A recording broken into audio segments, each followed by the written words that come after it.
Alrighty guys, 6:30 a.m. I've been sleeping too much in the afternoon, and then I'm waking up too early. But I'm laying in my bedroom here with the light on and the wood heater going. Thought I'd tell you guys a bit about my work situation and what's going on. Yeah, working for a major paint manufacturer, and they are intending to move their warehouse operations to another major warehousing and trucking company, which is probably one of the biggest in the nation. Yeah. So anyways, it's been raining a bit on and off. It was raining yesterday afternoon, and it's sort of slowed up the paint sales quite a bit. There isn't sort of the rush that was expected. They brought on another new guy, but then they've had another one leave. He's going to work in a chiller, basically a freezer warehouse. And that's surprisingly far out on the edge. It's on the very edge of the capital, ridiculously so. I never even knew it was there. But it's $31 an hour. So he's gone from $27.46 to $31 an hour. And he'll be starting there today. They got another, he's an Islander, skinny guy. They got another Islander on who's a fat guy. Oh man, he's a big boy. They'd be closing the buffet when they saw him coming. But anyway, it hasn't been as many hours as you would have hoped. Not bad though, usually I do a 7-hour night. Some of these nights I've been doing a 6-hour night, maybe a 5-hour night, but a lot of them, we still get 6 hours in. And surprisingly enough, they said, one of the guys who is on my shift said, seeing day shift is getting full hours and we're getting cut back. Is it going to swap over this week? And they said, oh yeah, it'll swap over. And I thought, what?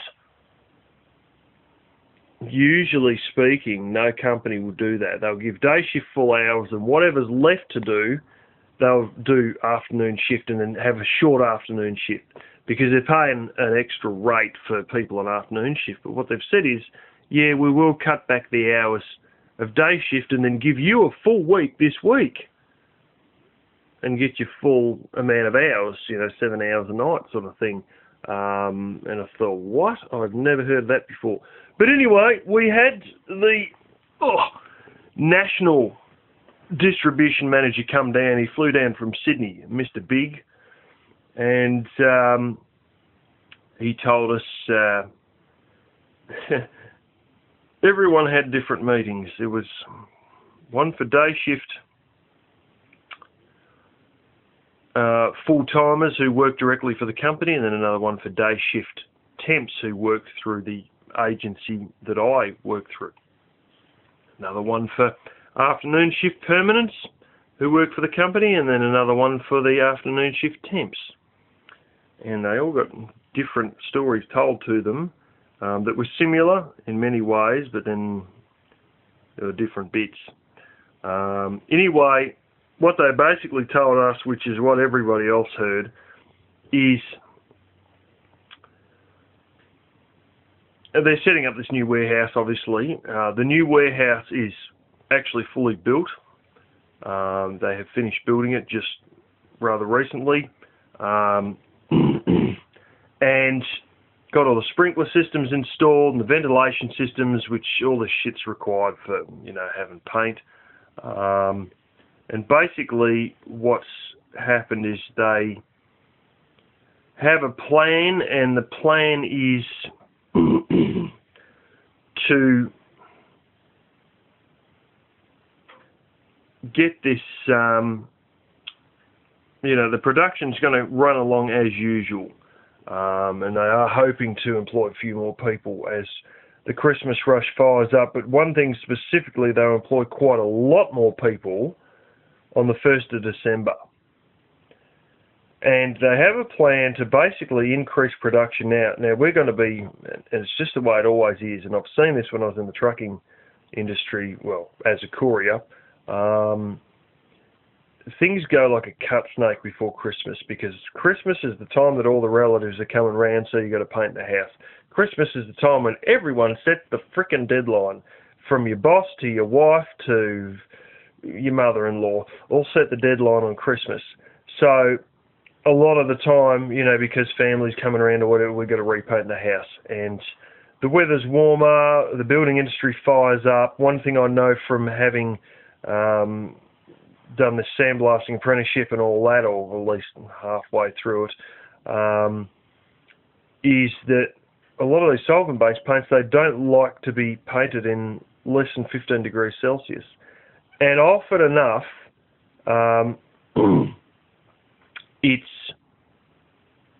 we're getting days above that, but we've got plenty of times when it isn't above that.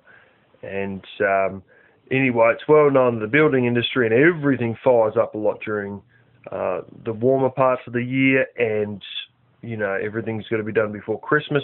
And by the middle of November, I expect it to be full fucking panic mode.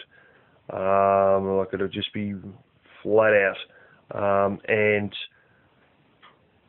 fact is that he's going to employ a whole stack more people on the 1st of December. And the idea is that while we're going through this dramatic Christmas rush, now you'd think if they're real smart, they'd do this in the winter. But while we're going through this dramatic Christmas rush, they're going to increase production in the paint production area, you know, with potting up all this tins of paint and all that, to be able to not only supply what we need for orders for all these hardware stores, but also to fill this new warehouse at the same time. So it's going to be frickin' pandemonium for these 23 days. Then, if it isn't pandemonium already, it's going to be pandemonium after that for sure, because from the 23rd of December to the 9th of January, we are going to work every single day, most likely with overtime, possibly 12-hour days, except for public holidays and Sundays. Every other day we will be there. And that is when we're going to put the real rush on. We're not going to be sending any orders out, but it's going to be 100% just trying to move everything out of one warehouse into the other warehouse. Now, there's a bit more to all this story, because the guy above me told me a little bit about everything. The fact is that there has been some guy who's calculated all these times out, who is as qualified as he wants to be, and he has calculated half an hour to move a semi-load of paint from this warehouse to the new warehouse. Now, if I was to drive an empty truck from this place where we're at now to the new place, it would take me 45 minutes in nice, even traffic. Now, their time to turn up with a truck, open the curtains, fill the truck up, close the curtains, drive off, get to the next place and unload the truck is half an hour. It's fucking bullshit. With 2 forklifts, it will take you 20 minutes to load a big rig. Now, keep in mind that there's scanning that's got to be involved. I've been told they haven't even built the software yet. Everything is going to get an individual sticker with a barcode, obviously, on that sticker. And then that sticker we scan into our system and then transfers through to the software of the database, rather, of the new warehouse to tell them exactly what is contained in this pallet with this barcode number, so they can put it where they want to put it in their warehouse, and they can assign it to a position in their warehouse. They expect to be able to move this. I mean, it takes you 20 minutes to load a truck, another 20 minutes to unload it, and on a good day's traffic, it would take you 45 minutes to drive there. But the total time from the truck turning up empty to being completely unloaded at the other end, they've allocated 30 minutes. They have told us that there is no real guarantee of work after the 9th of January. And the guy above me has said, fucking bullshit. He said, you will be here to at least the middle of this year, at least. The middle of next year, rather. At least. Just to move all this stuff. One of his cohorts stayed behind for a few minutes to talk to us and told us about the story of they had another warehouse in another suburb and they moved it to where they currently are. It took them 18 months running 24 hours a day. 2 12-hour shifts took them 18 months to transfer from this other warehouse to where they are now. When they got all the shit there, they put it all in the sheds where they're supposed to, and then management said, oh shit, we either don't have the sprinkler system or the ventilation system, or this warehouse isn't going to be big enough to handle the water-based paints. So what we want you to do is transfer all the solvent-based paints or whatever it was, but basically they've got 3 warehouses. One that has a bit of this, I think it's acrylic render. It's called Gransonite. If you're in the building industry and you do rendering, you may know what I'm talking about. I deal with buckets of that shit. Well, not much, wrap them up and stuff, but that's one warehouse that's just got that, and it's got other accessories like paint rollers and just physical accessories and stuff. And then you've got your water-based paints warehouse, and then you've got your solvent-based paints warehouse. Now, these are all just big sheds that are near each other. And they realised that, I don't know if it was a sprinkler system or just sheer the amount of space they had to work with, they wanted to move all the solvent-based paints into the water-based paint shed and the water-based paints into the solvent-based paint shed. That took them another 6 months. Now, there's about 60 yards between these 2 sheds. No shit. 60, maybe 65, something like that. And just to, had like 3 guys or something non-stop moving this stuff, from one shed to the other. It took them 6 months to do it. And this, no trucks involved, no driving on the road with traffic, but when they move the other warehouse, 18 months. And, they're probably going to allocate 1 truck and 1 semi-driver to deal with all this stuff. And they've said half an hour per trip, calculated by how many, and all this maths. The guy above me said, I don't know what drugs they're playing with in that office, but they must be pretty good shit, because it's just bullshit. And, the guy who's calculated all has never driven a forklift in his life, not even once, never driven a truck either. But he's got all the qualifications to come out with all this crap. I bet you the dude hasn't even got in a car and driven from one warehouse to the other, let alone calculated how long it takes to load the average truck. And yeah, so expect to be there to the middle of next year, even further on. Now, day shift was told that they were going to be given, I'll tell you what we were told, as afternoon shift casuals, that we were going to be given a recommendation and told where to get the application forms, or just pointed in the right direction to get a job with this new warehouse.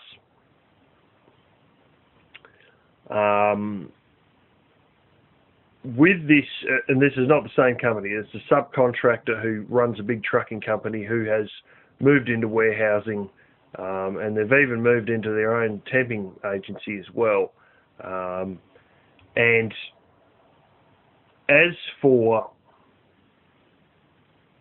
the day shift people, they were told that they would actually have the representatives of this new warehouse come out and talk to them in person and fill out application, help them fill out application forms and meet them in person and give them a rough guide of the way that they intend to run this new warehouse and all this sort of stuff, and meet them in person and get the application process on the way to get them signed up. The guy above me, who actually deals with both day and afternoon shifts, says that afternoon shift pick rates are higher. Our reliability to actually bloody turn up is far far, far above what day shift is.